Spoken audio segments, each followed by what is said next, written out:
Utrecht, ses canaux, ses cyclistes, ses moulins et ses panneaux solaires. Plus d'un toit sur trois en est équipé.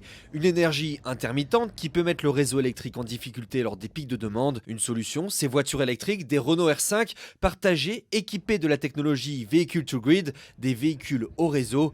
Après utilisation, une fois branchée aux bornes publiques, la R5 se recharge mais peut aussi se décharger. Nous pouvons stocker l'énergie dans la voiture et la restituer le soir lorsque les gens en ont besoin. Les voitures contribuent à notre transition énergétique. C'est comme une batterie sur roue pour la ville. Avec les récents blackouts en Espagne, en France, ce type de véhicule partagé avec une batterie qui peut redonner de l'énergie au réseau en cas de besoin s'annonce clairement comme une des solutions pour stabiliser les réseaux.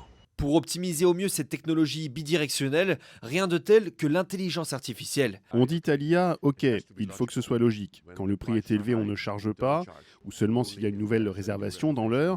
Quand le prix est bas, on recharge la batterie. Quand il y a beaucoup de soleil, on recharge. On s'adapte selon le contexte.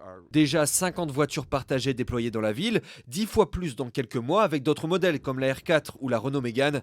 La technologie développée par le groupe Renault n'est pas nouvelle, mais elle avait jusque-là encore du mal à exister commercialement. Aujourd'hui, le Vehicle to Grid, ça reste une certaine forme d'artisanat. C'est-à-dire qu'on doit certifier la voiture, on doit certifier la borne, à chaque fois en fonction des contraintes locales, avec les énergéticiens locaux, etc.